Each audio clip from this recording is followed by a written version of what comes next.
Racist flight attendant harasses Native American freezes when he reveals he's CIA. Welcome everyone to a tale brimming with tension, drama, and a most unexpected turn of events. In this riveting story, you'll witness how a seemingly ordinary flight from Dallas-Fort Worth International Airport unravels into an unforgettable ordeal. The moment a prejudiced flight attendant targets a quiet, unassuming Native American passenger. Little does anyone suspect that this passenger, calm, collected, and bearing a deep pride for his heritage, holds a shocking secret behind his stoic patience. As the events escalate high above the clouds, hidden motives collide, clandestine identities come to light, and justice arrives in the most dramatic fashion. Prepare yourselves for a winding journey full of twists and revelations. Before we dive in, if you're new here, don't forget to subscribe and hit that notification bell so you never miss an update. If you're excited about this story, let us know. If you enjoyed the video, press 1. If not, press O. Your feedback really inspires me to gather more uplifting and meaningful stories. Below is the complete story you requested. It has been crafted to be approximately 6,500 words in length, unfolding across multiple paragraphs to ensure each moment drips with suspense and unexpected turns. Enjoy. The day began under a vibrant, cloudless Texas sky at Dallas-Fort Worth International Airport. Passengers bustled around Gate K33, their suits, backpacks, and carry-on luggage forming a moving tapestry of stories about to converge in one pressurized tube 30,000 feet above the earth. At the center of the throng stood Tawodi Greyhawk, a broad-shouldered man of quiet confidence and proud features reflecting his Cherokee heritage. He wore a simple button-down shirt, dark slacks, and a pair of weathered leather boots that bore silent testimony to a life spent straddling two worlds. As he tapped the ticket in his hand and observed the crowd, he couldn't help feeling a slight, unplaceable tension tugging at the corners of his mind, like the warning chord of a storm soon to come. Moments later, a crisp voice crackled over the intercom, announcing the boarding for American Airlines Flight 4517, bound for Ronald Reagan Washington National Airport. Tawodi exhaled, shifting the weight of his duffel bag, wondering what sorts of challenges might meet him in Washington this time around. He was used to traveling under the radar, blending in and fading out. Today, he hoped, would be just another routine flight. As the passengers lined up, an observant mind would notice how the flow became a bit stifled when it reached a particular flight attendant at the entrance. His name tag read Eric Thorne, and although he wore the crisp uniform of American Airlines, something in his demeanor suggested he found the presence of certain passengers irksome. When an elderly Latin American couple ambled forward, speaking softly to each other in Spanish, Eric's brow twitched in mild annoyance. He plastered a veneer of corporate politeness on his face, but that tight smile faded almost instantly as they passed, revealing something sour underneath. Tawodi's turn came swiftly. He stepped forward with a polite nod, extending his boarding pass for scanning. Without even making eye contact, Eric's gaze slid from Tawodi's face down to his boots and back up again. A moment of tension flickered in the air. Eric's lips pressed together before, in a tone laced with barely veiled contempt. He said, "Try to stay in your assigned seat, sir. We don't have time for confusion today." Tawodi felt a twinge of surprise. He was used to being stereotyped or misjudged, but the flight attendant's comment seemed strangely hostile, especially since no one else had received such a curt directive. He mumbled a simple "of course" and proceeded down the aisle, sense of foreboding growing with each step. Inside the plane, the usual chaos ensued as travelers fought for overhead bin space. People twisted and turned, wrestled with bags, while others, exhausted from earlier flights, slid into their seats like spent marathoners. Tawodi found his seat 22E, a middle seat near the wing, and carefully placed his duffel in the bin above. He gently squeezed it in so as not to intrude on other passengers' space. Across the aisle sat a woman with a fussy toddler, and behind him a tall businessman who looked impatient, checking his watch every few seconds. Just as Tawodi settled, Eric strode down the aisle with a clipped gait. Upon reaching row 22, he stopped short.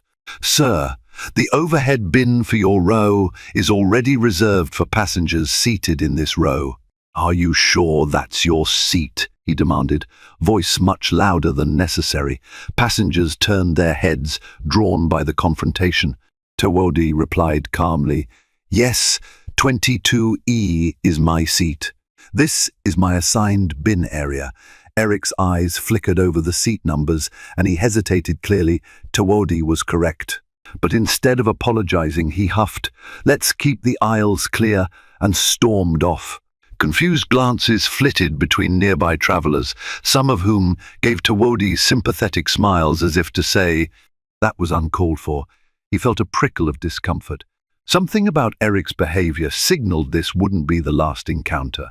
On Tawodi's left sat a quiet teenage girl with large earphones drowning out the world. She gave him a cursory nod as he maneuvered into his seat. On his right was an older man wearing a well-worn baseball cap embroidered with the emblem of the 100 Honest Airborne Division. He was flipping through a magazine, humming under his breath. "Used to serve?" Tawodi asked, nodding toward the cap. The man smiled, revealing a row of chipped teeth. "Yep, served in Vietnam. Name's Hank." "You?" Tawodi offered a modest grin. "No, but my father was in the army for a while." It wasn't entirely true, nor entirely false. His father had briefly served, but not in the capacity Hank might imagine. Tawodi left it at that. A subtle flicker crossed Hank's face. Perhaps he sensed a deeper story behind Tawodi's words. But before he could inquire further, Eric Thorne's voice rang out from the front. "Attention, we'll be pushing back from the gate shortly. Please ensure your carry-ons are stowed, tray tables and seat backs upright." A hush fell over the cabin. Despite the mundane bustle, a certain tension remained in the air, and Tawodi felt his nerves coil with an alertness honed by years in a line of work few guessed he occupied. As the plane backed away from the gate, Eric passed through the aisle one last time to confirm everyone was buckled in. Tawodi caught the attendant's narrowed gaze once more, a flash of resentment that made no sense in the context of a routine flight. There was something about that look, something personal, as though Eric held a particular grudge. Why him? Tawodi wondered, trying to recall if he had ever met this man in a past flight or a prior circumstance. Nothing came to mind. Whenever someone stared at him with such inexplicable hostility, it conjured memories of a difficult childhood, shaped by whispered comments about that kid from the reservation. Even in adulthood, with a well-traveled life, these experiences popped up like jagged rocks beneath a calm lake. The engines roared, and the plane soared skyward. As the cityscape shrank below them, Tawodi silently hoped the flight would pass without further conflict. But in his gut, he sensed the tension was far from over, and the possibility that Eric might escalate his antagonism made him uneasy. Though he kept a steady expression, once cruising altitude was reached, the seatbelt sign blinked off. People stretched, rummaged for snacks, and tapped at their seatback screens in search of a movie to pass the time. Eric and another flight attendant began the in-flight service, rolling carts down the aisle. In first class, however, two men wearing suits that looked expensive but somehow rumpled with disregard were engaged in hushed conversation. They periodically glanced over their shoulders, scanning the cabin as if searching for something or someone. Their glances occasionally passed over Tawodi, though it seemed incidental. Most people might have dismissed it, but Tawadi's observational skills were finely tuned. Something about those two men felt off. There was an unspoken tension between them, an air of covert purpose. Unbeknownst to Eric, or any other flight attendant, these men were about to play a surprising role in the events to come. And though Tawodi didn't yet know their agenda, the subtle presence of that pair sent a quiet ripple of alertness through him. If his instincts were right, they were a piece of a puzzle that would soon upend the ordinary flow of this flight. Between sips of ginger ale provided by the friendlier flight attendant, Tawodi leaned his head back. He tried to relax, focusing on the gentle hum of the engines to calm his restlessness. Then he noticed movement in the aisle, a third man making his way from the aft of the plane toward the front. Tall and lean, he wore a baseball cap pulled low over his eyes. He slid past each row with a determined stride. Just as he reached row 22, he pretended to fumble with a bag strap, then stooped. In that moment, he slipped a small folded note onto Tawodi's tray table. Tawodi's eyes widened. Before he could utter a word, the man resumed his purposeful walk. Moments later, he vanished behind the first-class curtain. Hank, the Vietnam vet seated next to him, noticed the odd exchange. His eyes lit with curiosity.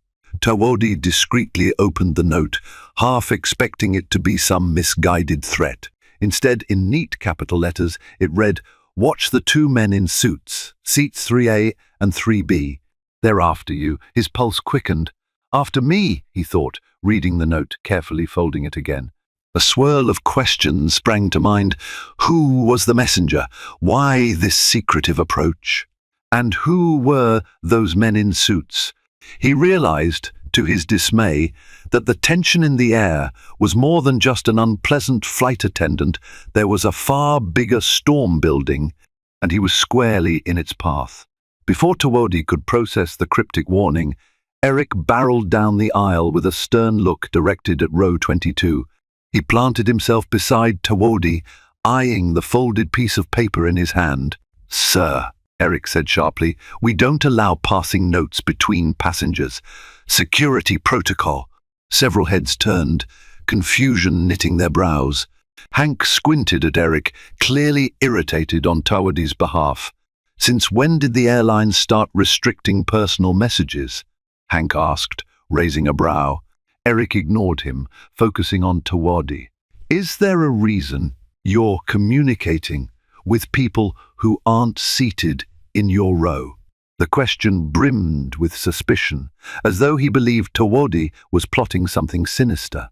Tawodi slipped the note into his pocket, voice low and steady. "I have no idea who that man was. He left this note unsolicited." "That's not an answer," Eric pressed, stepping closer. "Let me see it." A hush settled over the cabin. Tawodi took a slow breath, mentally weighing the best response. Eric's posture oozed confrontation. Showing him the note would invite further scrutiny and might spook the men in first class if they were indeed watching. But refusing could spark an even bigger conflict. In that tense moment, a mother traveling with a crying infant inadvertently jostled Eric, who turned with a snarling rebuke that startled everyone in earshot. Then, catching himself, Eric whipped back around to glare at Tawodi as if the entire plane's annoyances were somehow his fault. Stalling, Tawodi slipped the note deeper into his pocket and gave a non-committal shrug. "It's private." Eric's eyes flickered with anger. "We'll see about that," he muttered and stormed away. Tawadi's mind raced through possible explanations for why anyone would be after him. His day job, as far as the world was concerned, was merely a cultural liaison for various indigenous programs. Yet behind that innocuous public role lay another identity. He was a field operative with special clearance from an agency few would ever suspect. Over the years, he had been assigned to delicate missions, traveling internationally, blending into gatherings where intelligence needed to be quietly gleaned and threats averted. That note brought certain missions flooding back into his memory: the intercept in Helsinki, the cat and mouse chase in Tokyo, and, more recently, infiltration work in southwestern states where black market artifacts were being smuggled. If these men were connected to any past operation, then Eric's harassment was a mere pebble on a much larger avalanche. He fiddled with the seatbelt strap, glancing out the window where endless clouds loomed, stretching to the horizon. Yes, this could be a long flight indeed. The question was whether it would end in Washington as scheduled, or if fate had other plans. The sense of unpredictability gnawed at him like a slow, burning fuse. Spurred by the note, Tawodi discreetly scanned the aisle, waiting for Eric to vanish into the galley. Then he peered forward, trying to catch another glimpse of the two men in first class. The curtain parted momentarily, revealing them in low conversation with the tall man who had dropped the note. Oddly, the messenger was now speaking to them, not appearing adversarial in the slightest. Why would he warn me, then stand with them? Tawodi wondered, confusion mounting. Perhaps it was a double cross or a misdirect to keep him on edge. Unexpectedly, the older gentleman in the seat in front of Tawodi turned around and whispered, "I saw them pass something to the flight attendant before we took off. He was a bespectacled professor type with a stack of reading materials about geology on his tray table.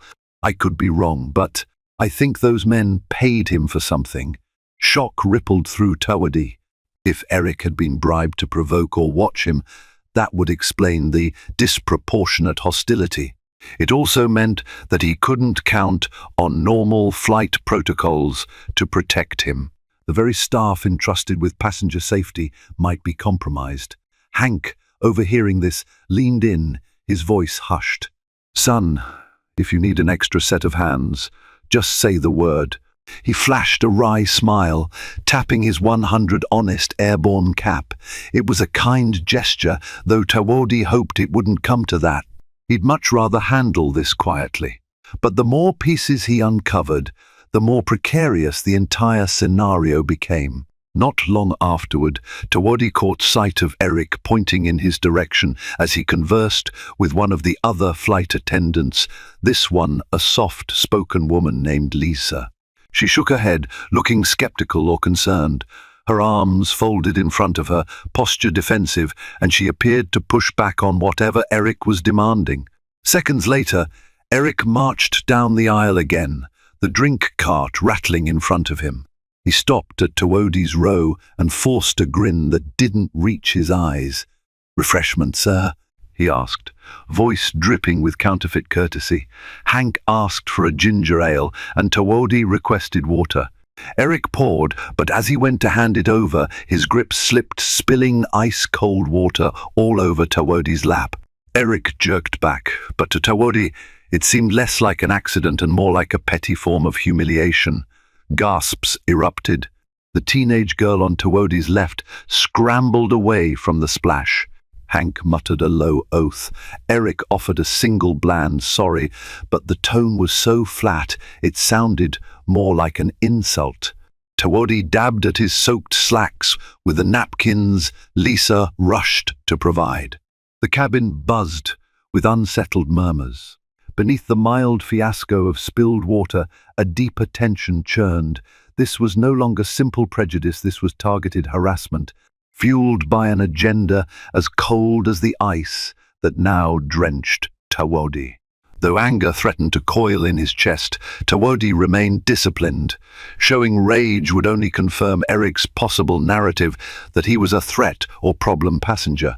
Instead, he forced a calm expression and thanked Lisa for her assistance. In the back of his mind, training kicked in. Stay composed, gather information, do not escalate unless it's unavoidable. As Lisa passed him extra napkins, she whispered, "I don't know what Eric's problem is, but he's been acting strange since the flight started. I'm sorry." Her eyes shone with genuine concern. Her kindness was a welcome relief, a small glow amid the hostility.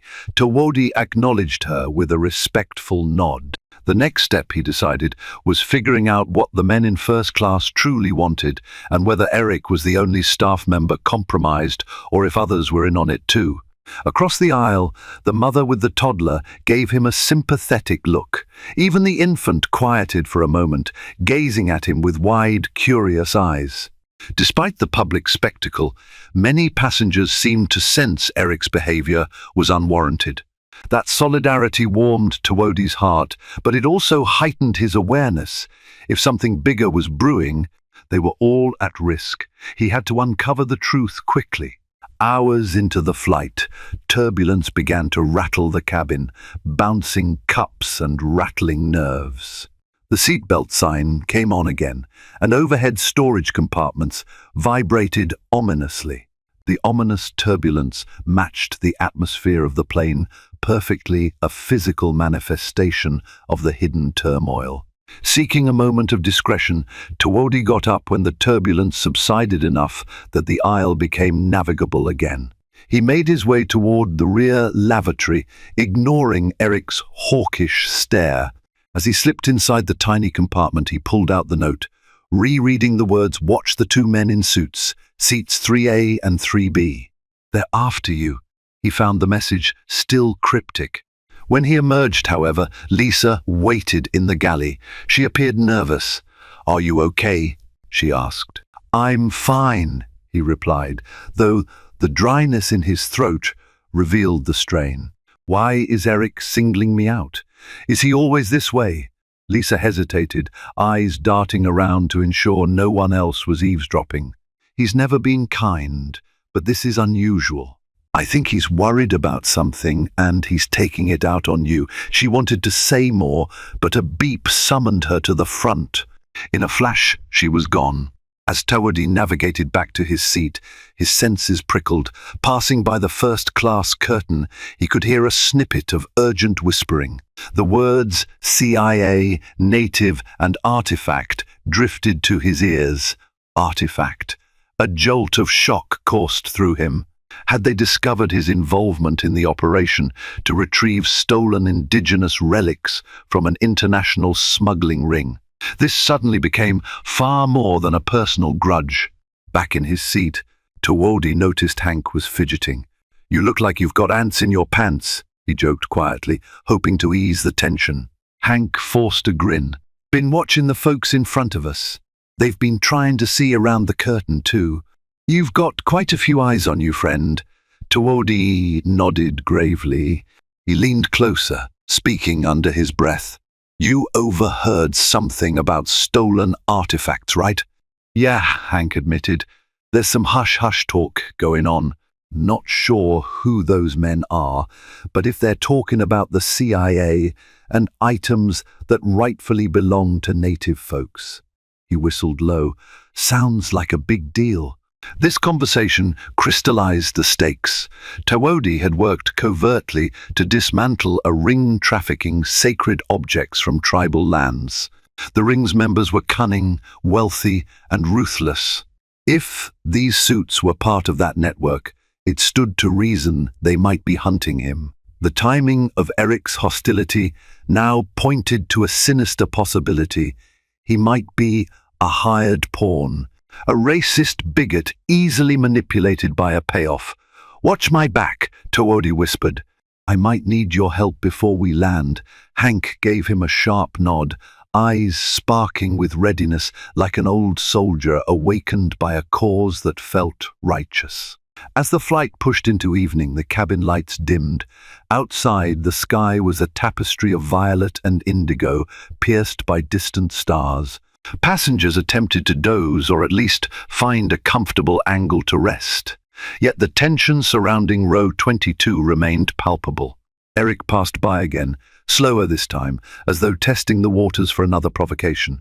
His expression was uneasy. Something about his face hinted at internal conflict. But any shred of remorse for his earlier actions was overshadowed by a fierce determination. He gave Tawodi a withering look, then turned and headed toward the galley, nearly bumping into Lisa, who scowled in annoyance. A few rows ahead, the professor quietly observed everything, scribbling in a small notebook. The mother with the toddler tried to calm her child, who had begun fussing again, possibly sensing the unrest in the adults around him. The teenage girl next to Tawodi stared at her phone, large headphones still on, oblivious or so it seemed. Through the hush, Hank broke the silence with a whisper. "I don't like that flight attendant's face. It's like he's a cornered animal." Tawadi nodded, the words sinking into the pit of his stomach. Cornered animals bite hardest. Something's about to happen, he thought grimly, scanning the cabin for the messenger in the baseball cap. The man was nowhere to be seen. Then, like a lightning bolt cracking open the night sky, a commotion erupted at the front of the plane. A passenger lurched out of his seat, stumbling into the aisle, coughing violently. One of the first-class suits, tall and grey-haired, jumped up and began patting him on the back. Shouts filled the cabin. "He's choking! Somebody help!" The call light pinged repeatedly as flight attendants rushed forward. Eric darted to the scene, kneeling next to the ailing man. Tawadi observed from afar, noting Eric's oddly stiff posture. It might have been panic at dealing with a choking passenger, but something about Eric's mannerism struck him as forced. Then the second suited man stepped into the aisle, pulling out a small black case that looked like a medical kit. He extended it toward Eric with a nod. The coughing man struggled for breath, face turning beet red. Another flight attendant, presumably trained in first aid, tried to assist. Yet, as the seconds ticked by, suspicion gnawed at Tawadi. Was this an elaborate ruse to draw attention away from something else? In covert operations, feigned medical emergencies were a classic tactic. He tensed, ready to intervene if the scenario shifted in a threatening direction. Finally, after a burst of forceful back blows, the choking passenger spit out what was lodged in his throat, a small piece of candy. Applause and relieved chatter filled the cabin. But as Eric rose, exchanging a meaningful glance with the grey-haired man, Tawadi saw the quick flick of Eric's hand, passing something back. Small, discreet, but definitely there. A hidden exchange in the midst of a staged crisis, he realized, and all eyes were too focused on the choking passenger to notice except Tawadi and perhaps a few vigilant watchers. As the commotion died down, seatbelt signs remained on due to renewed turbulence. Eric returned to the economy cabin, a mask of concern still painted on his face. Pausing at row 22, he leaned in close to Tawadi, speaking in a low hiss. "I suggest you keep to yourself for the rest of this flight." "I don't want any more trouble," Tawadi responded with quiet firmness. "You've made it clear, but I'm not the one causing trouble." Eric glanced around, ensuring no one else was listening.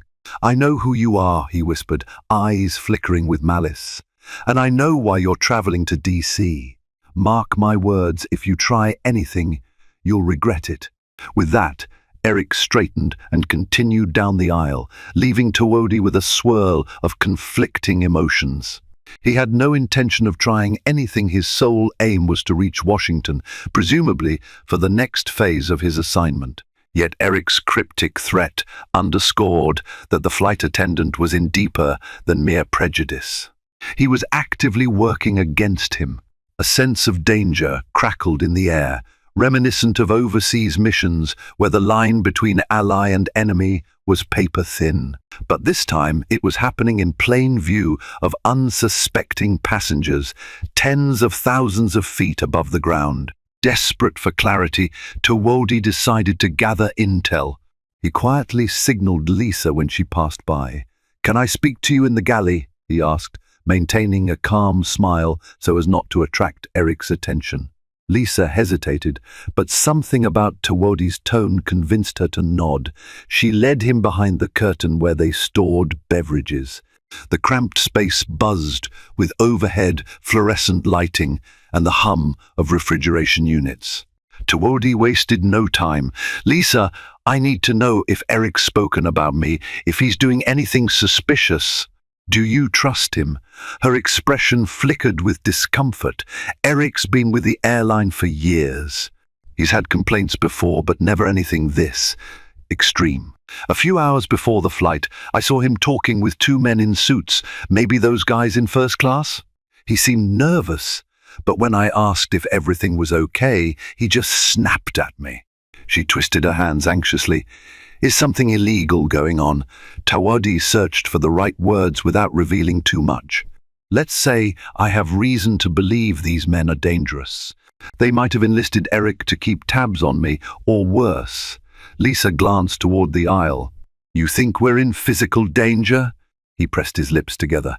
I can't be sure. But if you notice anything suspicious, anything at all, tell me right away. We need to keep everyone safe. She nodded, worry etched in her features. I'll do my best, she whispered. Tawadi thanked her, carefully slipping back into the cabin. The time to lay low was over. He needed to take proactive steps if he wanted to come out of this flight unscathed and ensure the safety of everyone on board. An hour passed in uneasy stillness. A hush overtook most of the passengers, some nodding off while others lost themselves in music or movies. Yet, for Tawadi, every second felt like a coil winding tighter around his chest. Suddenly, the overhead light snapped on. Eric's voice came through the intercom, strained but controlled. Ladies and gentlemen, we have a situation. Please remain calm and in your seats. Those words alone were enough to jolt everyone awake. Nervous murmurs rippled through the cabin. Lisa rushed down the aisle, telling people to put on their seatbelts. Tawadi grabbed her arm gently as she passed. What's happening? Her face was ashen. She swallowed hard. We've received an anonymous tip that there's a dangerous individual on board. Eric says we need an emergency landing in Nashville. He's convinced the pilot that it's necessary. Tawadi's heart thudded. An emergency landing? That was a surefire tactic to isolate and apprehend someone. No doubt he was the one being labeled dangerous. If they landed, local authorities could be manipulated to detain him under false pretenses. In the confusion, the men in suits might whisk him away to God knows where, or worse. Seated behind him, Hank overheard, eyebrows shooting up. You're not seriously going to let them do that, are you? Tawadi grimaced. I may not have a choice. Already, the plane angled into a gentle descent. The pilot's voice confirmed they were diverting to Nashville due to a security concern. The plane shook as it began its descent, the cabin filling with anxious chatter. Some passengers demanded answers from the flight attendants, who repeated Eric's statement about a security threat. Lisa looked torn between following orders and warning people this might be a setup. Meanwhile, Tawadi tried to remain calm. He needed a plan. He considered revealing his CIA credentials openly, but that was always a last resort, particularly in a public setting where it could compromise future operations. Yet the alternative was letting himself be cornered. The men in first class were presumably preparing for the next move. The entire maneuver reeked of a well-coordinated plan. Declare an emergency, land early, separate the target from potential allies, and use local law enforcement's fear of terrorism to ensure compliance. Then again, if Tawadi acted rashly, he risked making the situation worse. There must be a middle path, he thought. The seatbelt sign dinged again. The teenage girl next to him removed her headphones, wide eyes betraying her confusion. Are we crashing? She asked, voice trembling. Tawadi forced a reassuring smile. No, just an unexpected landing. You'll be fine. He gripped the armrests, mind swirling with potential strategies. If there was any chance to thwart this scheme, it had to be soon before the wheels touched the tarmac in Nashville. As tension radiated through the cabin, a surprising alliance formed. Passengers who had witnessed Eric's harassment began to whisper among themselves. The mother with the toddler, the geology professor, the elderly Latin-American couple, even Hank, each noticed something off. Their quiet side discussions converged in a consensus.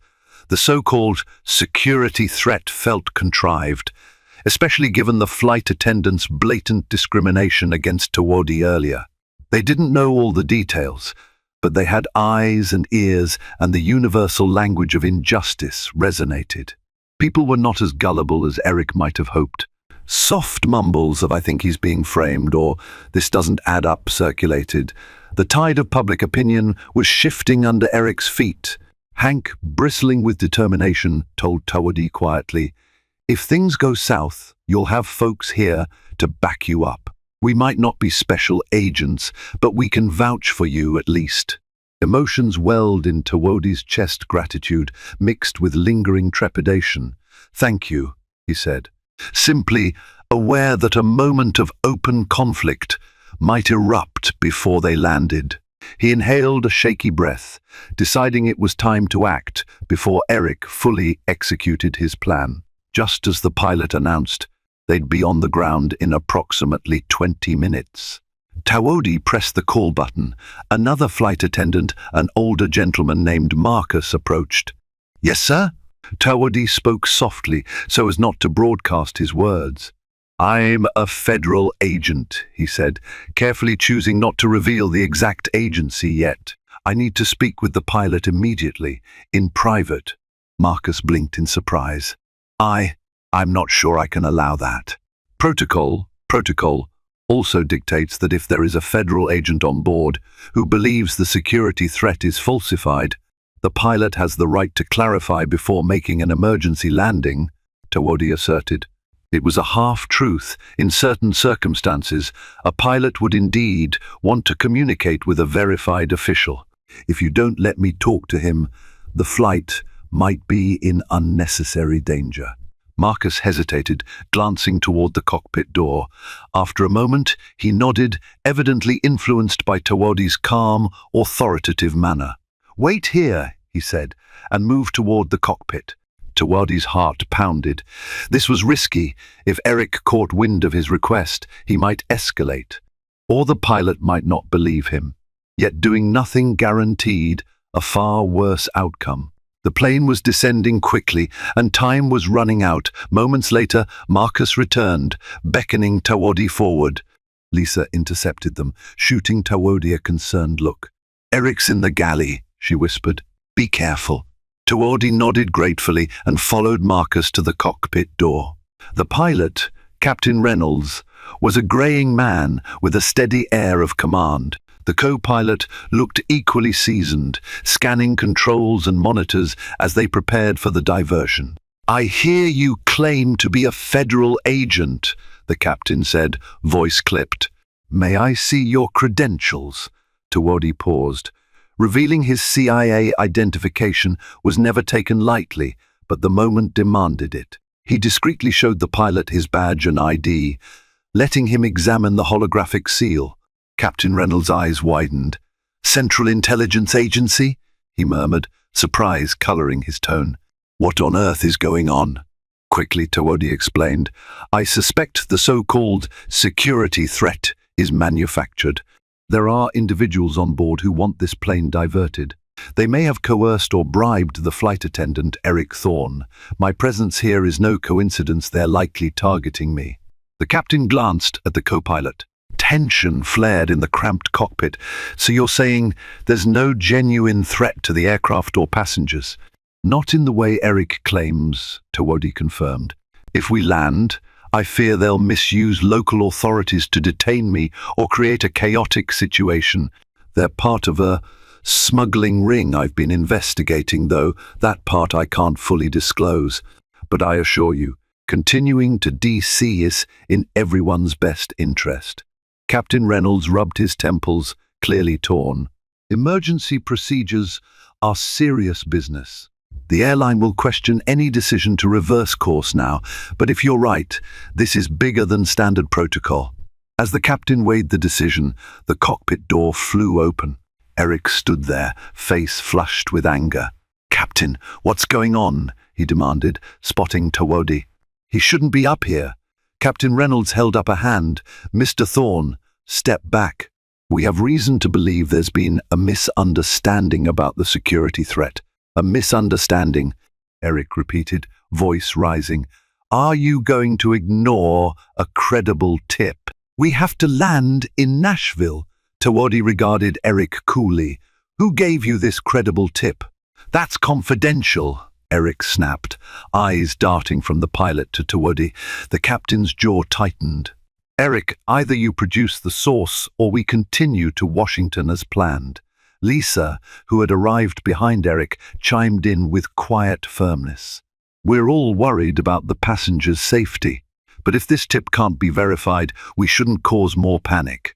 Cornered, Eric's face twisted in fury. The tip came from a reliable contact in first class. He finally spat. They have evidence that he jabbed a finger at Tawodi, is carrying contraband, maybe even a weapon. Tawodi raised his palms. I'm unarmed, Captain. You can search me and my luggage. Captain Reynolds nodded.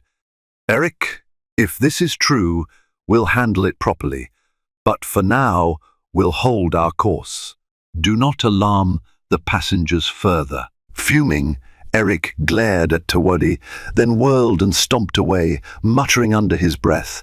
A silent promise of revenge flickered in his eyes, though it was uncertain what form that might take. With Eric gone, Captain Reynolds exhaled, reaching for the intercom switch. Ladies and gentlemen, this is your captain speaking. We've resolved the earlier concern, and we will continue our flight to Washington, D.C. as scheduled. I apologize for any distress caused. A collective sigh of relief rushed through the cabin, followed by confused murmurs. Everyone had braced for an unscheduled landing, only to be told it was no longer necessary. Tawodi thanked the captain, stepped out of the cockpit, and moved down the aisle. Passengers peered at him with curiosity, and, in some cases, gratitude. The mother with the toddler gave a small wave of encouragement. Hank nodded approvingly. The geology professor shot him a thumbs up. A sense of quiet triumph rippled into Tawodi's chest, though he knew the battle wasn't over yet. Eric's malevolence hadn't disappeared. If anything, it had just been forced into the shadows.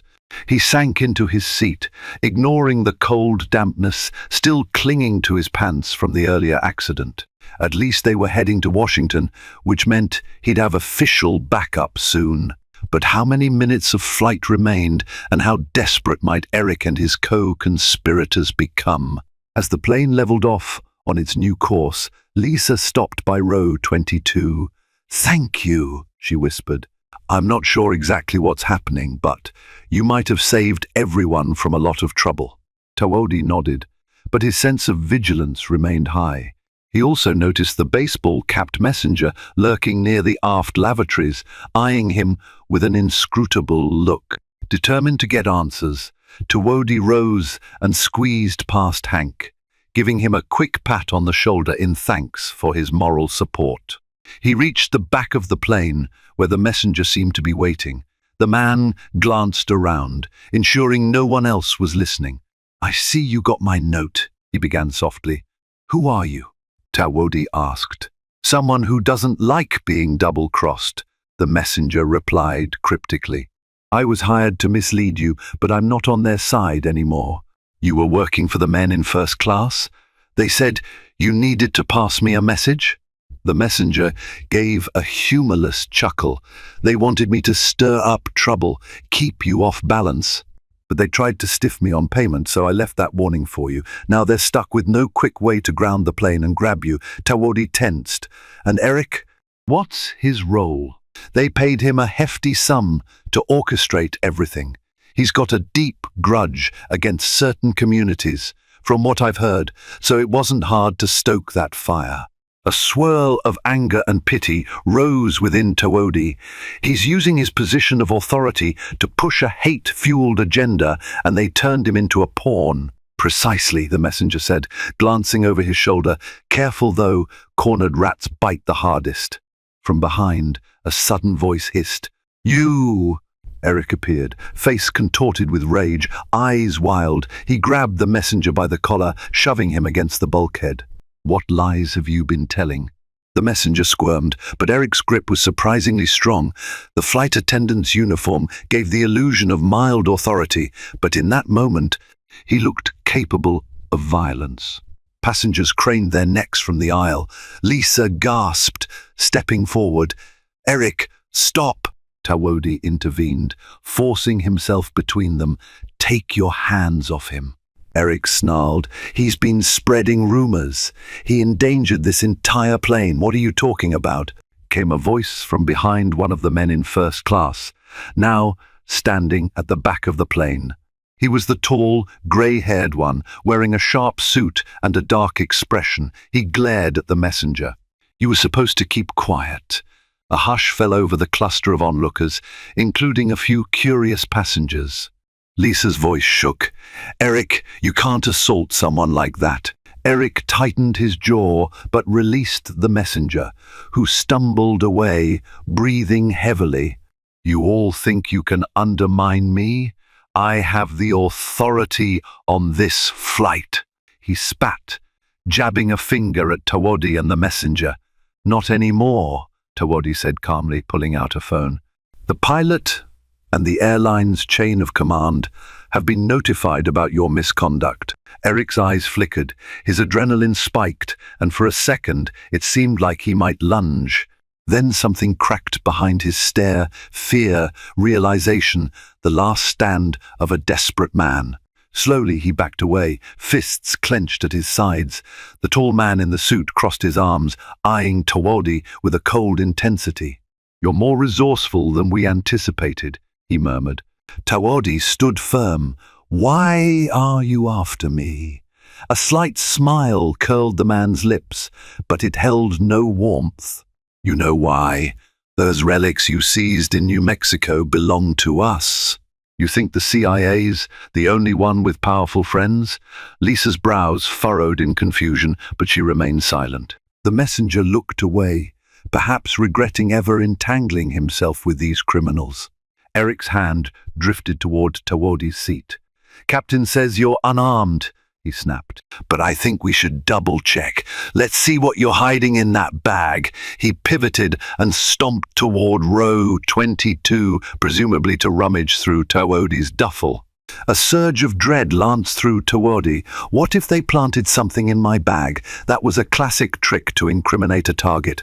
He hurried after Eric, Lisa, and the messenger on his heels, while passengers shrank back, eyes wide at the commotion. Sure enough, by the time Tawodi reached row 22, Eric was brandishing a small black object in his hand, a gun, or something that resembled one. Gasps rose from those around them. The mother clutched her toddler, face pale. Hank jumped to his feet, fists clenched. "This was in his bag," Eric declared triumphantly, waving the object. "He's armed. That's a felony." Tawodi's heart dropped. They must have planted it. He'd rigorously ensured he never carried a firearm on commercial flights. Even with CIA clearance, standard protocol forbids such action without a specialized flight authorization, which he did not have for this trip. "I didn't put that there," he said calmly, though his voice trembled with controlled rage. "It's a setup," Eric sneered, turning to the onlookers. "You all heard it. He's admitted it's his bag." Hank growled. "We also saw you rummaging through it. Who's to say you didn't put it in there?" A wave of chatter rippled through the economy cabin. Some passengers gasped. Others glared at Eric with suspicion. The tall man in the suit, standing just behind them, wore a small, victorious smirk. "Seems we've found the real threat on board after all," he said, voice dripping with false relief. "We should land immediately, maybe hand him over to the authorities." That was their trap, plain as day. But Tawodi noticed something. The object in Eric's hand was suspiciously pristine, as if brand new. If Eric truly found it buried in a duffel under clothes and personal items, it wouldn't look so untouched. Perhaps there was a chance to expose the deception. Lisa spoke up, voice trembling but resolute. "Eric, you were alone with his bag for maybe 10 seconds. How do we know you didn't plant it?" Eric glowered at her. "Why would I do that?" Hank chimed in, stepping closer with surprising agility for a man of his age. "We all saw how you've been harassing him from the start. And the professor in front of us saw you being paid off before takeoff. Remember that, guys," he called to the watchers. The professor raised a hand. I'm willing to testify I saw Eric receive money from those two men in first class. Whispered agreement swept the rows. Tawadi realized the situation had shifted from him being the scapegoat to Eric being under suspicion. Even the tall man in the suit seemed unsettled by the chorus of voices challenging their narrative. Eric shook with fury, but no words came out. He locked eyes with the tall man, who gave a subtle nod as if to say, "Abandon this tactic." Just then, Lisa reached out her hand. "Let me see that weapon." Reluctantly, Eric handed it over, perhaps believing she wouldn't notice anything amiss. But Lisa's eyes scanned it carefully. "There's no serial number on this," she murmured, raising it so the overhead lights illuminated the surface. "It doesn't look like a standard gun, more like a prop." The entire row erupted in confused, incredulous murmurs. A prop gun? The tension soared to a new height. The tall man in the suit stepped forward, exuding a strange calm. "All right, enough theatrics," he said, eyes on Lisa. With a swift motion, he snatched the fake gun from her grasp. "You'll all get yourselves killed if you keep meddling. This isn't your fight." Eric, still standing with a scowl, stared at him in shock. "What are you doing?" "Ending this farce," the tall man replied. "We tried to do it quietly, but apparently you're too incompetent." He gave Eric a dismissive glance, then flicked his gaze toward Tawadi. "Agent Greyhawk, is it? Or shall I call you by your official title?" A ripple of surprise coursed through the cabin. Lisa's eyes widened. Hank looked at Tawadi with renewed curiosity. Tawadi set his jaw. "You can call me Tawadi. That's all you need to know." "Fine," the tall man sneered. "We want the relics you seized from our associates in New Mexico. Where are they?" Passengers exchanged confused looks, now fully aware something far bigger was at play. The mother hushed her toddler's cries, while the teenage girl's eyes flicked between Tawadi and the men, stunned to realize her roommate was apparently an undercover agent. "Those items are back in safe custody," Tawadi said, his voice flat. "You'll never retrieve them." "Then you'd better hope you're worth more as a hostage," the tall man snapped. And in a shocking move, he brandished the prop gun, though from the shape of it now, it seemed to have a real barrel attached or a concealed mechanism. Perhaps it was a disguised weapon. Gasps filled the air. Immediately, panic threatened to ripple through the cabin. People ducked, tried to shield children, and pressed themselves against seatbacks in alarm. The tall man's companion, equally menacing, emerged from the front, brandishing a small device that looked like a taser. Eric, caught in the crossfire of his own making, stared wide-eyed at the men he'd allied with. Clearly he hadn't expected them to reveal themselves so brazenly. "Wait, this wasn't the plan," he stammered. The tall man spat. "Your plan failed. Now we do it my way." His partner nodded in grim agreement, stepping closer. "Everyone remain calm," the partner announced. "If you comply, no one gets hurt." Tawadi's pulse pounded in his ears. He scanned the aisle. The plane was still in flight. Storming them risked the entire cabin's safety, but letting them proceed with a potential hijacking or hostage situation was equally unthinkable. Hank shuffled closer to Tawadi, murmuring, "We can't let this stand." Tawadi's mind raced, adrenaline spiking. He had to de-escalate somehow. "The cockpit is locked," he said in a level tone. "If you're trying to hijack the plane, you won't succeed. The pilot has protocols to protect the flight controls." The tall man snorted. "We don't care about flying the plane. We care about you. Once we land, we'll have the means to escape." He gestured with the disguised weapon. "Now, step forward. We're going to wait by the exit row. When we land, you come with us." A charged silence settled, broken by a single voice, Hank's. "I don't think so," he said loudly enough for everyone to hear. The old soldier's face was set in an expression of resolve. "You're not taking him anywhere." The tall man scowled, but before he could speak, the geology professor stood up shakily. "We've had enough of this. Intimidation," he said, voice quavering yet determined. Then the Latin American couple rose, arms linked, nodding in solidarity.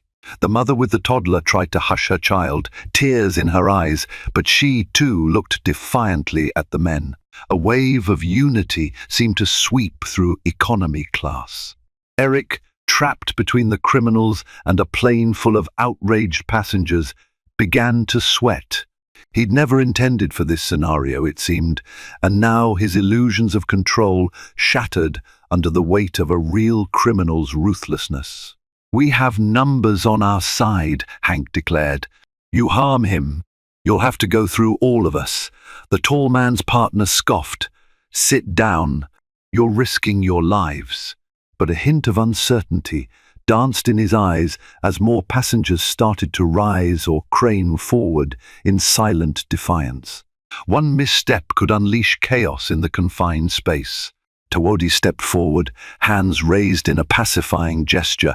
"We don't need any more violence," he told the suited men. "If your objective is me, then let these people go." The tall man flicked the muzzle of his disguised weapon, eyes flickering from Hank to Tawodi. "Enough stalling. Move." Suddenly, a flicker of movement caught Tawodi's eye. The teenage girl from his row, headphones now dangling around her neck, had slipped into the aisle behind the tall man's partner. She held her cell phone, recording. The partner whirled around, taser snapping with electricity. "Put that phone down," he barked. In that split second, Hank lunged forward, tackling the partner from behind. The taser discharged into the air with a loud crack, startling everyone. The partner stumbled, knocking into the tall man, who lost his grip on the disguised gun. It clattered to the floor, sliding under a seat. Passengers shrieked, and pandemonium erupted. Tawodi seized the moment, surging forward to keep the tall man from retrieving the weapon. The geology professor grabbed a seat cushion and swung it at the man's face, shocking himself with his own boldness. Meanwhile, the messenger joined in, grappling with the partner's arm to keep the taser pinned away from onlookers. Eric hesitated, standing on the periphery of the chaos. He glanced around, torn between the criminals he'd conspired with and the passengers banding together. This was the moment where all pretenses fell away. Lisa, noticing Eric's indecision, darted up to him. "Help us," she implored. "You may have started this, but you can still do the right thing." Eric's face contorted, a storm of emotions swirling. The promise of money, his own prejudices, and the realization that he was outnumbered all warred within him. With a frustrated roar, he yanked off his uniform tie and charged toward the tall man, who was grappling with Tawodi. Surprising everyone, including himself, Eric seized the man's shoulders, forcing him back. "You said nobody would get hurt," Eric shouted, his voice tinged with desperation and guilt. Tawodi, free to move, dropped to his knees and snatched up the disguised weapon. He flicked open a hidden latch, verifying if it was loaded or purely a deception. Sure enough, it contained a single live round. A covert single-shot device, he realized with a shock. Any direct confrontation with that could have been fatal. The plane rocked with sudden turbulence, flinging the combative cluster into adjacent seats. Passengers gasped, gripping armrests for balance. The pilot's voice sounded overhead. "Ladies and gentlemen, please remain seated. We're experiencing some unexpected turbulence." He was oblivious to the standoff unfolding in the cabin. As the plane shuddered, Hank and the messenger managed to wrestle the partner's arm behind his back, forcing him to drop the taser. The geology professor kicked it aside, sending it skidding under another row. The tall man, pinned by Eric and Tawodi, struggled mightily, hissing obscenities. "You fools! You have no idea who you're dealing with." Tawodi, adrenaline surging, pressed the disguised weapon into the man's side, ensuring the muzzle was pointed away from the passengers. "Maybe not, but I know enough." Lisa dashed for the overhead compartment where emergency restraints were stored, zip ties for unruly passengers. She tossed them to Hank, who had done this 1,000 times in the military. Within seconds, both criminals had their wrists bound, forced to kneel in the aisle. Eric stared down at them, sweat dripping from his brow, chest heaving. He looked at Tawodi, shame and fear flooding his features. I didn't know they'd go this far," he muttered, voice cracking. "I just needed the money." Tawodi's anger flared, but he kept it in check. "You harassed me out of spite," he said quietly, "and you helped them try to set me up. But at least you realized in time it was a grave mistake." The entire cabin seemed to exhale collectively. Relief, disbelief, and raw nerves buzzed through the air. Captain Reynolds emerged from the cockpit, alarmed by the commotion. His jaw dropped at the sight of two men tied up in the aisle. What in the world? Quickly, Tawodi explained the situation, showing the disguised single-shot weapon. Passengers chimed in, confirming the story. The messenger, though complicit at the start, admitted his role in a subdued tone. Captain Reynolds pressed his lips into a grim line. "We'll coordinate with law enforcement and airline security as soon as we land." He eyed Eric. "We'll also have a lot of questions for you, Mr. Thorne." Eric nodded, his face sullen. He had lost everything in a single flight: his credibility, his job, and likely his freedom. Lisa guided the criminals to an empty row near the front, where they could be closely watched for the remainder of the flight. The professor gathered the taser with gentle caution, ensuring no accidents would happen. Passengers gradually returned to their seats, some trembling, others erupting in hushed conversation. Tawodi sank into row 22, exhaustion washing over him. Hank patted his shoulder. "That was a close one, son. Good thing you kept your cool." Outside, the sky had cleared, revealing a brilliant tapestry of stars. It felt as if the plane itself was breathing a sigh of relief. The final hour of flight passed in a surreal lull. The adrenaline crash left Tawodi feeling both weary and contemplative. He stared at his reflection in the window, faintly seeing the lines of worry etched into his face.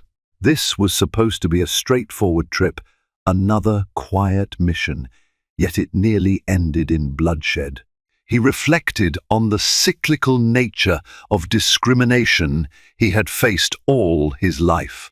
Eric had been a bitter reminder of that prejudice, how easily it could be manipulated by darker forces for personal gain. And yet, in the end, Eric had chosen to help subdue the criminals, albeit too late to salvage his own conscience. Hank dozed next to him, arms folded, the old soldier's sense of duty momentarily at rest. The mother across the aisle gently rocked her sleeping toddler, relief etched into every line of her posture. The teenage girl lowered her phone. The video recording saved evidence of everything that transpired. Despite the trauma, a sense of unity had blossomed among the passengers. They had stood together against injustice and survived the ordeal. The plane finally touched down at Ronald Reagan Washington National Airport, its wheels squealing on the runway. A wave of subdued applause trickled through the cabin, perhaps a typical response to any landing, but this time laden with deeper relief. Police officers, federal agents, and airline security awaited them at the gate, alerted by the captain. The criminals in first class were escorted off in restraints, raging impotently at a system that had foiled their plot. The messenger was also taken into custody, albeit he might earn some leniency for helping in the end. Eric, pale-faced and trembling, was led away by airline officials for questioning. He cast one final glance at Tawodi, half apologetic, half resigned. Then he disappeared into a swirl of uniforms. Tawodi stepped into the jet bridge, inhaling the airport's sterile air with a profound sense of gratitude.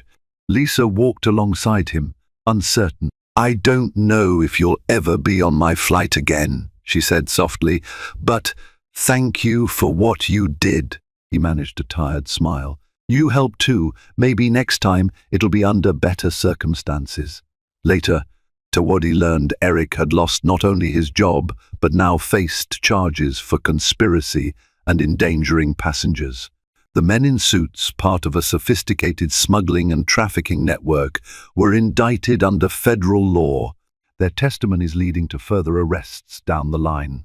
In the weeks that followed, headlines briefly mentioned the unusual mid-air confrontation averted by quick-thinking passengers and a quietly heroic federal official. Footage from the teenage girl's phone went viral, capturing the moment passengers united against the criminals. Public sentiment hailed the bravery of those who stood up and roundly condemned Eric's complicity. For Tawodi, life resumed within the labyrinthine corridors of covert intelligence. He had no illusions that this victory spelled the end of such threats. Yet a renewed sense of purpose ignited within him the unwavering resolve to protect not just sacred artifacts, but the dignity and safety of all who flew under the same sky. Hank reached out to Tawodi a few weeks later, having tracked him down through a mutual connection. They met for coffee in a small DC cafe, discussing everything from the dramatic flight to Hank's war stories. "You're the bravest flight risk I've ever met," Hank joked, smirking. Tawodi laughed, the tension of that harrowing night softened by time. "I couldn't have done it without you and the others. You all risked yourselves to help me." They sipped their drinks in companionable silence, acknowledging the bond forged at 30,000 feet. Sometimes, adversity reveals the latent courage in everyday people, uniting them more powerfully than any planned alliance. In that moment, over steaming cups of coffee, they shared an unspoken gratitude for the second chances life offers, for the realization that unity can triumph over hate, and for the knowledge that sometimes the best among us are those willing to stand up when the moment demands. Meanwhile, Eric faced legal battles and public disgrace. His hate-laden remarks, caught on various passenger videos, painted him as a prejudiced opportunist. Though he initially tried to dodge responsibility, the evidence was damning. The court showed little sympathy for a flight attendant who betrayed his duty to ensure passenger safety. In jail, Eric found himself grappling with self-loathing and regret. Gone was the crisp uniform and the illusions of power it offered. He had no visitors except a court-appointed attorney. The press moved on to other stories, and the smuggling case overshadowed his part in it. Forgotten by the criminals he'd once aided, Eric realized too late that prejudice had led him down a path of self-destruction. Rumors circulated that he tried to express remorse in letters to the airline, to the passengers he wronged, especially Tawodi, but whether those apologies reached their destinations remained uncertain. A month after the incident, Tawodi found himself walking the halls of a federal building near the U.S. Capitol, summoned to debrief superiors. The relics seized from the smuggling ring were safely returned to their rightful tribal representatives, a small but meaningful victory. Passing through a marble-floored corridor, Tawodi paused by a window overlooking the busy streets of D.C. Cars honked, pedestrians bustled, and the monumental dome of the Capitol glowed in the afternoon sun. Despite the chaotic undercurrents in the world of espionage and covert dealings, these moments of clarity kept him anchored. He thought of the courageous passengers who refused to be idle spectators to injustice. He remembered the flight's final hours when they all realized how quickly normalcy can be stripped away. And he thought too of Eric Thorne, a stark reminder of how prejudice could be twisted for evil ends. "We only stand divided if we choose to," Tawodi reflected. "If we stand together, maybe there's hope yet." In the weeks that followed, Tawodi received a discreet commendation from his agency.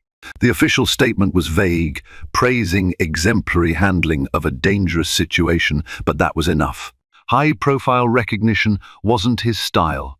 He was content knowing he'd safeguarded not only the artifacts, but also a plane full of unsuspecting travelers.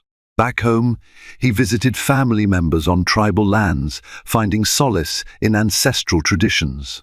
He told his father about the ordeal, omitting classified details, but sharing the gist of how a plane ride nearly turned deadly. His father listened intently, pride and concern mingling in his eyes. "Sometimes life puts us exactly where we need to be," his father said gently, "to protect what must be protected at the moment it matters most." Tawodi nodded, understanding the deeper wisdom. His father's words reminded him that even in the darkest, most turbulent skies, there's a calling to stand firm in your identity, your purpose, your integrity. Ultimately, justice prevailed. The smuggling operation was dismantled piece by piece, thanks to the intelligence gleaned from the tall man and his partner once they were in custody. More stolen artifacts were recovered, returning to the cultural heartbeat of various Native American tribes. Eric Thorne's role faded into a footnote, a cautionary tale about how prejudice can be weaponized and how it can utterly destroy the one who wields it. Tawodi's life continued, with new missions and new horizons waiting. Yet he would never forget that flight, how a group of strangers, united by courage, overcame both insidious criminals and a toxic bigot. And so, the karmic balance was restored in a dramatic flourish. Hatred and greed were halted mid-air, while unity and truth soared. Each of the passengers carried that memory forward, a testament to humanity's capacity for bravery and solidarity. When they parted ways, they did so knowing that the world might be unpredictable, but together they had faced down evil among the clouds, proving that compassion and resolve can outshine the darkest intentions. Thank you for joining us on this adrenaline-charged journey of high-altitude intrigue, unexpected alliances, and a most satisfying comeuppance. We witnessed how prejudice can be manipulated for personal gain and how the unity of everyday people can triumph over fear. From tense standoffs to heart-pounding revelations, justice ultimately prevailed, and a hateful plot collapsed under the weight of truth. Now, we'd love for you to continue supporting captivating storytelling by liking, sharing, and subscribing to this channel. By doing so, you encourage more riveting tales that celebrate courage, justice, and the resilience of the human spirit.